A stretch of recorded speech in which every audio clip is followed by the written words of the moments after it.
Joe Lewis was just 18 when he was shot twice by the Ohio National Guard on his college campus.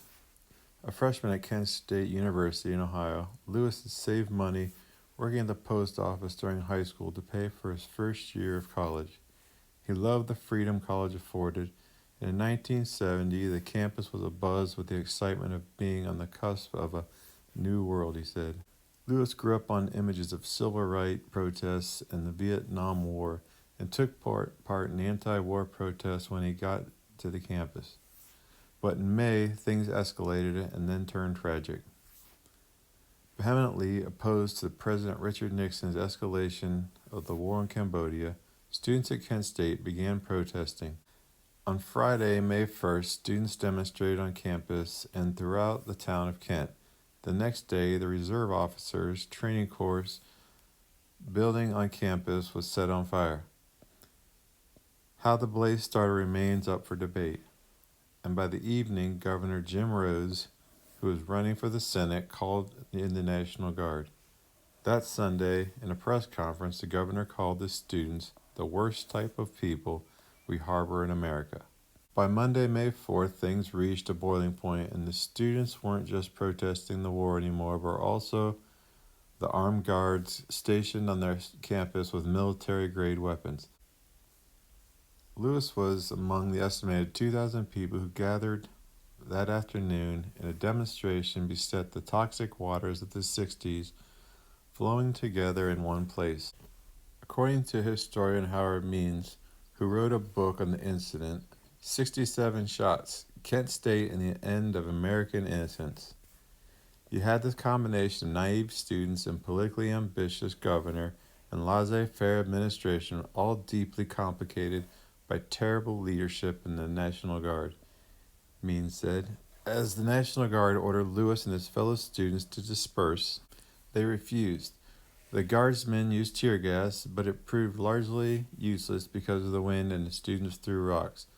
While this was all happening, the important school administration were out to lunch, Means said.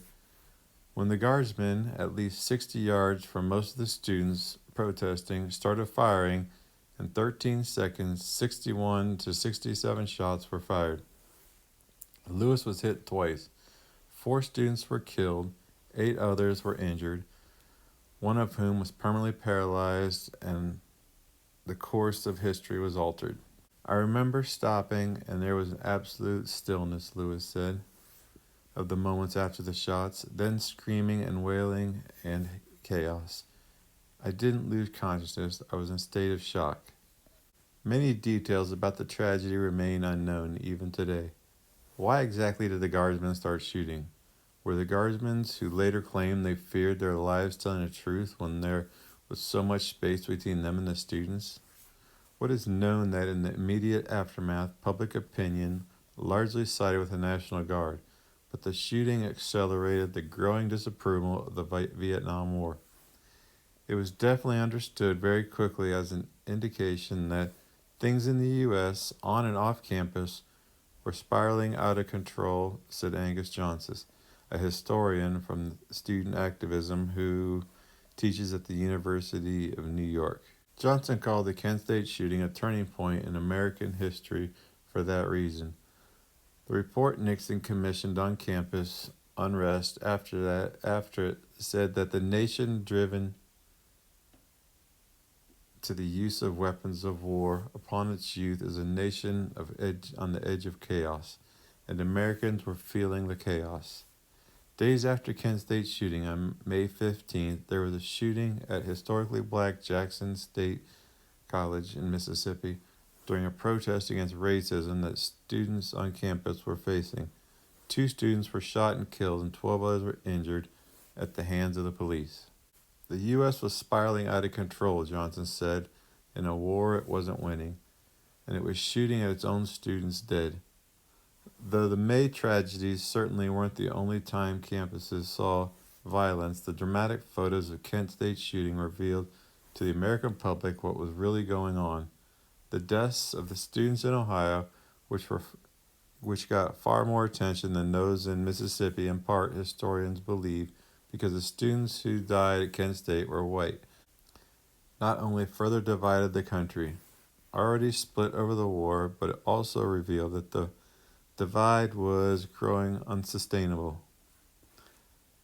Alan Canfora, a student who attended the Kent State protests, said the purpose of the demonstration, one that he never imagined would turn deadly, was to send a message to stop the war. Canfora was captured in one of the most famous pictures from the day, holding a black flag while facing down the National Guard. He was holding the flag in mourning. One of his close friends from childhood had died in the war, just a week before the protest. He had attended a funeral, someone else he knew who died in Vietnam. Means the historian said he believes the message of Canfora and his fellow students was received. Kent State, he said, unmoored Nixon, who just days before the shooting had called anti-war protesters bums, to which a parent of one of the students killed that day famously replied, "My child was not a bum." Then the president's intelligence officials couldn't find evidence that the protest was stirred by outside agitators. Nixon was frustrated. The anger was coming from the students themselves, and it was only growing. After the shooting, there was a nationwide student strike that saw 4 million turn out in response to the tragedy. As many as 100,000 students marched in Washington. Then David Crosby, Stephen Stills, Graham Nash, and Neil Young released a protest song, Ohio, a month later, with the chorus, "Four Dead in Ohio." After seeing the photos of the shooting with the lyrics that directly called out Nixon, the song was heard by the nation loud and clear. A year after Kent State, the 26th Amendment was ratified, lowering the voting age to 18, which has been a massive win for students who until then were too young to vote for politicians who wanted to end the war but were old enough to be drafted.